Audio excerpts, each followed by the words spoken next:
నమస్కారమండి. తెలుగు కథావళికి స్వాగతం. కథ చదువుతున్న నా పేరు ప్రజ్ఞ. ఈ వీడియో నచ్చినట్లయితే లైక్, షేర్ చేయండి. నా ఛానల్ కొత్తగా చూస్తున్నట్లయితే సబ్స్క్రైబ్ చేయడం మర్చిపోవద్దు. మరిన్ని మంచి కథలు అప్లోడ్ చేసినప్పుడు నోటిఫికేషన్స్ రావడానికి బెల్ ఐకాన్ క్లిక్ చేయండి. స్వామిద్రోహి మిత్రద్రోహి బేతాళ కథ.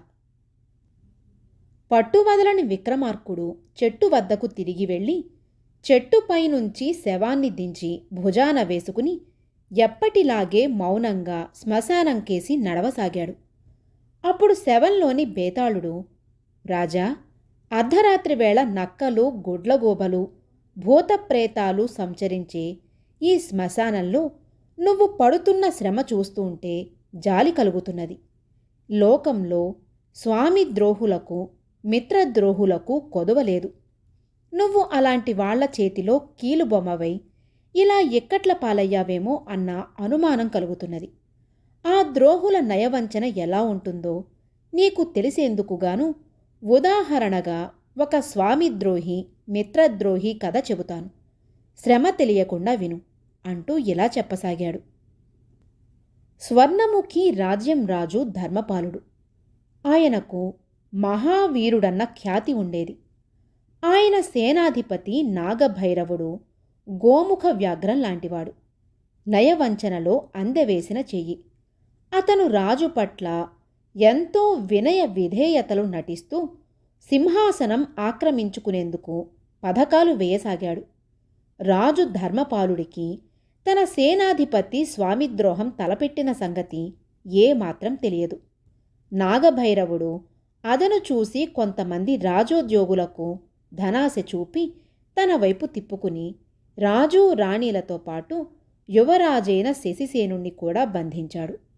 ఆ ముగ్గుర్ని వేరువేరు చెరసాలల్లో ఉంచి దిట్టమైన కాపలా ఏర్పాటు చేసి తను స్వర్ణముఖి రాజ్య సింహాసనం అధిష్ఠించాడు.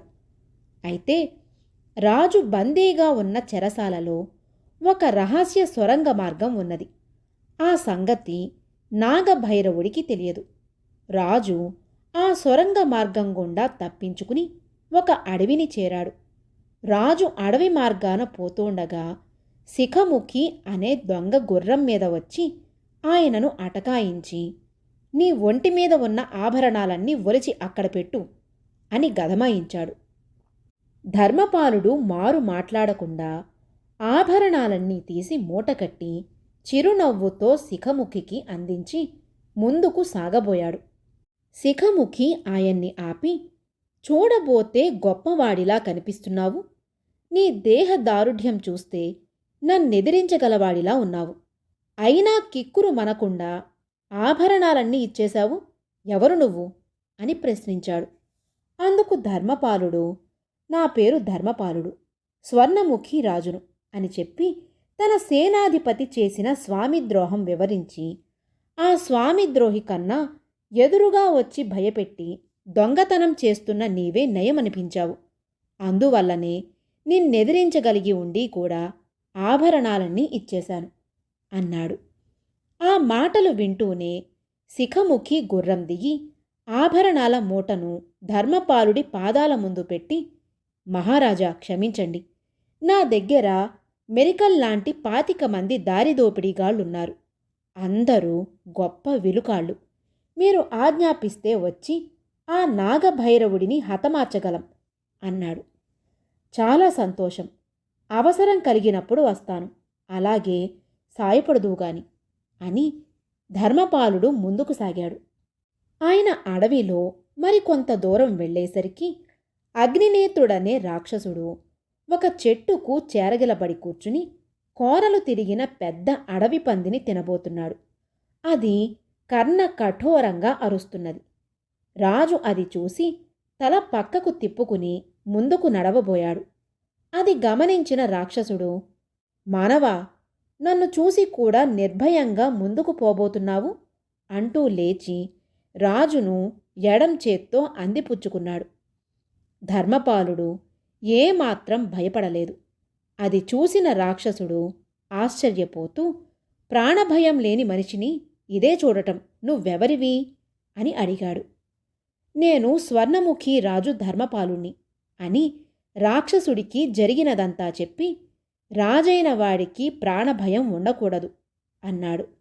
రాక్షసుడు రాజును నేల మీదకి దించి, నీలో నిజమైన రాజలక్షణాలున్నవి.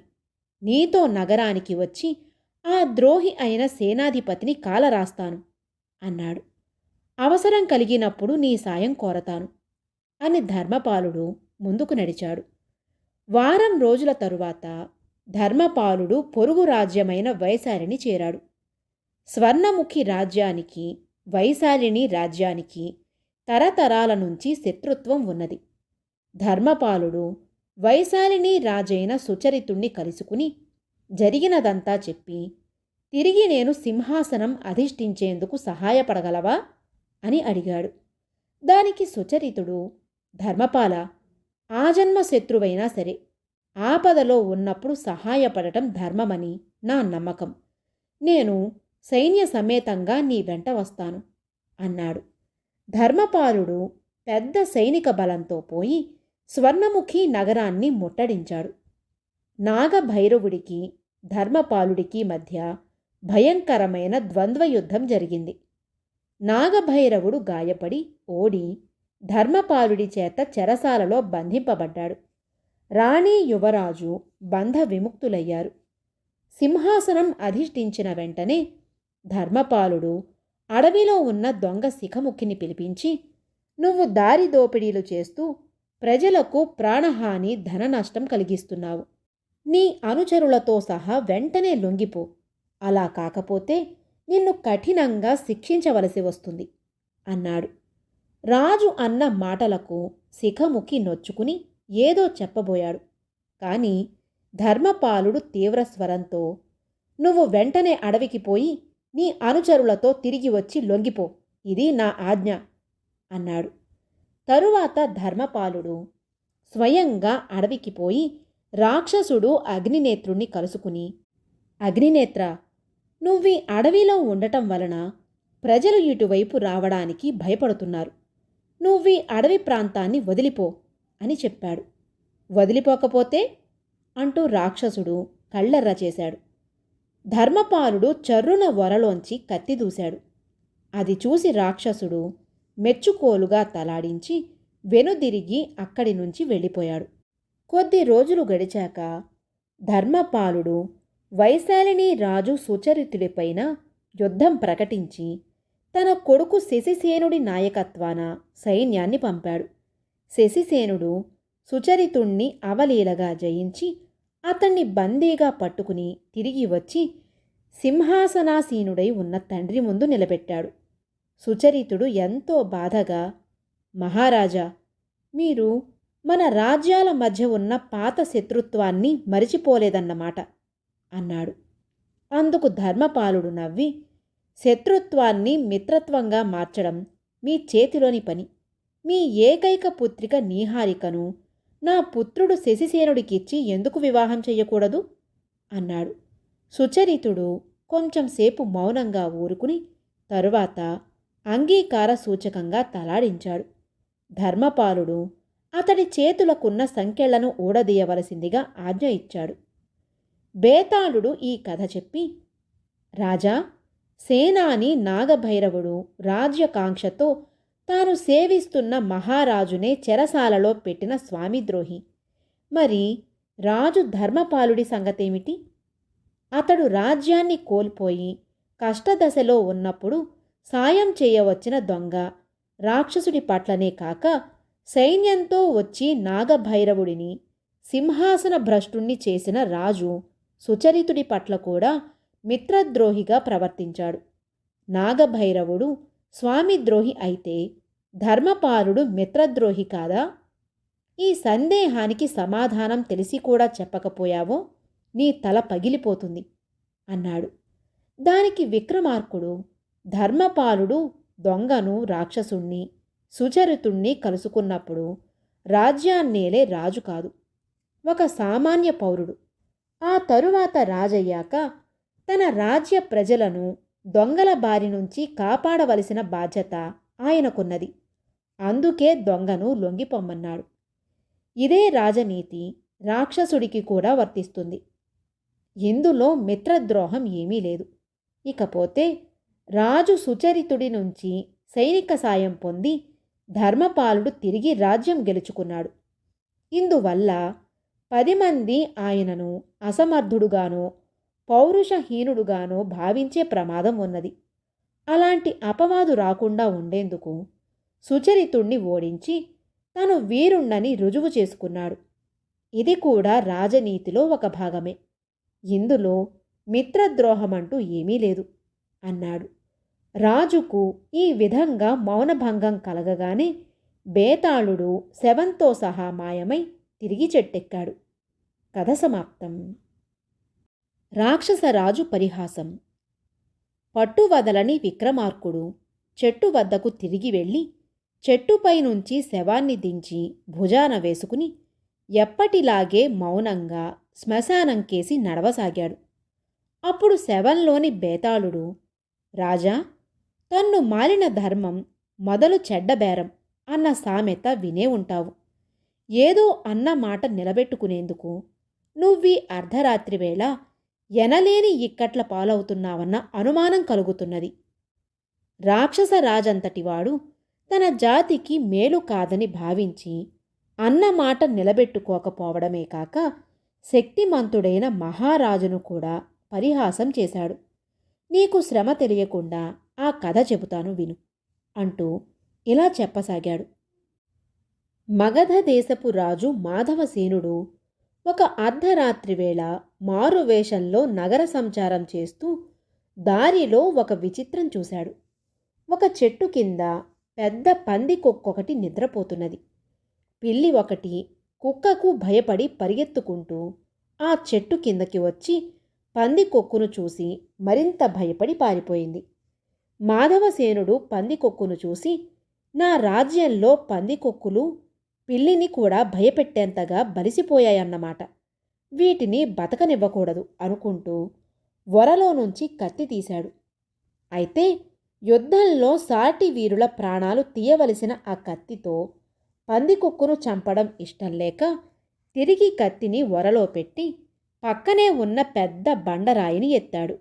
కానీ నిద్రపోతున్న ఏ ప్రాణిని చంపకూడదు అన్నది ఆ రాజవంశస్థుల నియమం. ఆ సంగతి గుర్తురాగా రాజు పందికొక్కును కాలితో అదిలించాడు. అప్పుడా పందికొక్కు మానవాకారం ధరించింది. మాధవసేనుడు ఆశ్చర్యపడి, ఎవరు నువ్వు? పందికొక్కు రూపంలో ఇక్కడ ఎందుకు పడి ఉన్నావు అని అడిగాడు. నేను రాక్షసరాజు ప్రచండుణ్ణి. ఒక ముఖ్యమైన పని మీద భూలోకానికి వచ్చాను.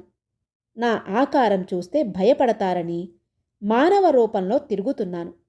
నిద్రపోయేటప్పుడు ఆరు బయట జంతువుల ప్రాణాలకున్న రక్షణ మనిషి ప్రాణాలకు లేదని తెలిసి పందికొక్కు రూపంలో నిద్రపోతున్నాను. నువ్వెవరు అని అడిగాడా వ్యక్తి. మాధవసేనుడు మరింత ఆశ్చర్యపోయి, మనిషి ప్రాణాలకు రక్షణ ఎందుకుండదు?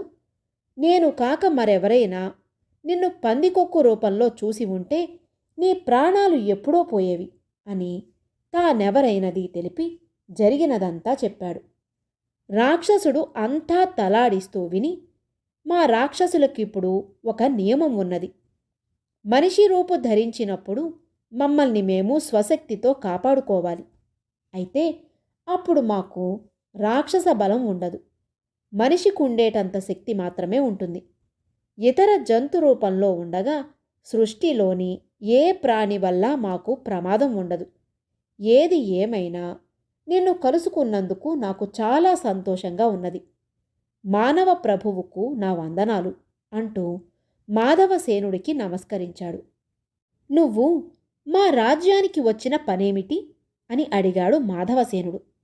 ఇటీవల మా రాక్షస పౌరులు కొందరు భూలోక సంచారానికి వెళ్ళి నరభక్షణ చేసి వచ్చారు. నరభక్షణ రాక్షసులకు నిషిద్ధం కాదు, కానీ మాకిప్పుడు కొన్ని కఠోర నియమాలున్నవి. ఆ ప్రకారం రాక్షసులిప్పుడు ఆత్మరక్షణకు కూడా మనిషిని చంపకూడదు. ఏ జంతువైనా ఆహారం కోసం మనిషిని చంపితే ఆ మనిషిని అపహరించి తినకూడదు. ఈ నియమాల వల్ల రాక్షసులకిప్పుడు నరభక్షణ సాధ్యం కాకుండా పోయింది. అన్నాడు రాక్షసుడు. అయితే ఇక్కడికొచ్చిన రాక్షసులు నరభక్షణ ఎలా చేయగలిగారు అని అడిగాడు మాధవసేనుడు. అదే చెప్పబోతున్నాను. వాళ్ళు నరభక్షణ చేసిన మాట నిజం. అయితే వాళ్ళు చెప్పినదేమంటే తాము నియమం తప్పలేదని, భూలోకంలో కులమతాల పేరు చెప్పి దోపిడీ దొంగతనాల కారణంగాను మనిషే మనిషిని చంపుతున్నాడట. అలా చచ్చిన మనుషులనే తాము తిన్నామని వాళ్ళు నాకు చెప్పారు. వాళ్ళ మాటల్లోని నిజానిజాలు పరీక్షించడం కోసం నేను స్వయంగా భూలోకానికి వచ్చాను. వాళ్ళు చెప్పింది నిజమేనని తెలిసింది. అందుకు కారణమేమిటో తెలుసుకోవాలని ఇక్కడే మరికొద్ది రోజులున్నాను. అదిప్పుడు తెలిసింది అన్నాడు రాక్షసుడు. ఏమిటా కారణం అని అడిగాడు మాధవసేనుడు కుతూహలంగా. భూలోకంలోని రాజులందరిలోనూ పూర్వకాలపు రాక్షసుల అంశ ఉన్నది. వాళ్ళు చాలా స్వార్థపరులు, క్రూరులు, అసమర్థులు, శక్తిహీనులు అన్నాడు రాక్షసుడు. రాక్షసుడి మాటలకు మాధవసేనుడికి చాలా కోపం వచ్చింది. ఆయన వెంటనే నేను స్వార్థపరుణ్ణి, క్రూరుణ్ణి కాదని ఎప్పటికిప్పుడు రుజువు చేయలేను, కానీ అసమర్థుణ్ణి, శక్తిహీనుణ్ణి కాదని ఇప్పుడే రుజువు చేయగలను. ఈ క్షణానే రాక్షస రూపం ధరించు, నిన్ను నేనోడించగలను అన్నాడు. రాక్షస రూపంలో ఉన్న నన్ను ఓడించడం ఏ మానవుడికి సాధ్యం కాదు. నా శక్తి అపారం. ధైర్యం ఉంటే ముందు నన్నీ రూపంలోనే ఓడించు అన్నాడు రాక్షసుడు. అందుకు మాధవసేనుడు ఒప్పుకోక, నేనిప్పుడు మగధ దేశపు రాజును. ఆ కారణంగా ఏ మనిషి మీద కత్తి దూయను. నా శక్తి నిరూపించుకోవడానికి సాటి మనిషిని గాయపరచడమంటే బాధగా ఉంటుంది. అందువల్ల నేను నిజంగా నీతో యుద్ధం చెయ్యాలంటే అందుకు బలమైన కారణం ఉండాలి అన్నాడు. అయితే విను, మనిషి మనిషిని చంపడం వల్ల రాక్షసులకు నరభక్షణ చేసే అవకాశం మళ్ళీ వచ్చింది. ఆ అవకాశం పోకుండా ఉండడం కోసం నేను అప్పుడప్పుడు భూలోకానికి వచ్చి మనుషుల్ని రెచ్చగొట్టిపోతూ ఉంటాను. వాళ్లలో వాళ్లకు కలహాలు పెడుతూ ఉంటాను. నా వంటి వాడిని వదిలిపెట్టడం నీకు ప్రమాదమే కదా. నన్ను యుద్ధంలో ఓడిస్తే నువ్వు చెప్పినట్టు వింటాను అన్నాడు రాక్షసుడు. అయితే నా ప్రతాపం చూడు అంటూ మాధవసేనుడు కత్తి దూశాడు. రాక్షసుడు తనూ వరలోంచి కత్తి తీసి మాధవసేనుడితో కలబడ్డాడు. కొద్ది క్షణాలలోనే రాక్షసుడి కత్తి ఎగిరి దూరంగా పడింది. ఆ తరువాత మాధవసేనుడు, రాక్షసుడు మల్లయుద్ధం చేశారు. తనకంటే బలవంతుడైన రాక్షసుణ్ణి మాధవసేనుడు ఏదో కిటుకుతో క్షణాల మీద గాల్లోకి ఎత్తి గిరగిరా తిప్పి నేలకేసి కొట్టాడు. రాక్షసుడి కళ్ళు బయలు కమ్మాయి. కొద్దిసేపు తరువాత వాడు తమాయించుకుని లేచి నిలబడి, నీ శక్తియుక్తులు అపూర్వం. నీకు నేను తప్పక సాయపడతాను. నీకేం కావాలో చెప్పు అంటూ అప్పటికప్పుడు భయంకర రాక్షసుడుగా మారిపోయాడు. నువ్వు నాకు యుద్ధంలో సాయపడు. ఈ భూమండలానికంతయు ఏకఛత్రాధిపతినై శాంతి స్థాపన చేస్తాను అన్నాడు మాధవసేనుడు. ఆ మాటలకు రాక్షసుడు వికటాట్టహాసం చేసి, రాజా, నేనన్న మాట నిలబెట్టుకోలేనందుకు క్షమించు. కానీ నా నుంచి సాయం పొందే అర్హత నీకు లేదు. నీలో శక్తి ఉంది, కానీ తెలివి లేదు అని మాయమైపోయాడు. బేతాళుడు ఈ కథ చెప్పి, రాజా, రాక్షసరాజు అన్న మాట తప్పడానికి కారణం ఏమిటి? తన సాయంతో రాజు మాధవసేనుడు రాజ్యాలన్నిటినీ జయించి శాంతి స్థాపన చేస్తే రాక్షసులకు నరమాంసం తినే అవకాశం పోతుందనే కదా. పైగా రాక్షసుడు అన్న మాట నిలబెట్టుకోకపోగా మాధవసేనుణ్ణి నీలో శక్తి ఉంది కానీ తెలివి లేదనడం తన బుద్ధిమాంద్యాన్ని చాటుకోవడమే కదా. ఈ సందేహానికి సమాధానం తెలిసి కూడా చెప్పకపోయావో నీ తల పగిలిపోతుంది అన్నాడు. దానికి విక్రమార్కుడు, రాక్షసరాజు బుద్ధిశాలి, చాలా ఉదారగుణం కలవాడు. తమకంటే బలహీనులైన మనుషులను తన వారు చంపి తినకుండా ఎంతో కట్టుదిట్టం చేశాడు. కానీ అతను భూలోకానికి వస్తే ఆదమరిచి నిద్రపోవడానికి మనుష్య రూపం ప్రమాదకరమైంది. అంటే మాధవసేనుడి రాజ్యంలో మనిషికి రక్షణ లేదు. ఆ బాధ్యత ఎవరిది? దేశాన్నేలే మాధవసేనుడిది. అందుకే రాక్షసుడు ఆయన్ని అసమర్థుడన్నాడు. రాక్షసుణ్ణి ఓడించి తన సమర్థత రుజువుపరచాలనుకున్నాడు మాధవసేనుడు. అయితే తన రాజ్యంలో అరాచకత్వాన్ని అదుపు చేయలేని రాజు ప్రపంచాన్ని జయించి శాంతి స్థాపన చేయాలనుకుంటున్నాడు. యుద్ధమంటే కొన్ని లక్షల మంది ప్రజలు, సైనికులు ప్రాణాలు కోల్పోతారు. అందువల్ల లాభపడేది రాక్షసులే. నిద్రపోతున్న పందికొక్కు ప్రాణాలు తీయడానికే ఎంతగానో ఆలోచించి వ్యధ చెందిన రాజు మాధవసేనుడు యుద్ధం ప్రారంభించి లక్షలాది ప్రజల ప్రాణాలు తీయాలనుకుంటున్నాడు. అందుకే రాక్షసుడు ఆయన తెలివిని పరిహాసం చేశాడు అన్నాడు. రాజుకు ఈ విధంగా మౌనభంగం కలగగానే బేతాళుడు శవంతో సహా మాయమై తిరిగి చెట్టెక్కాడు. కథ సమాప్తం.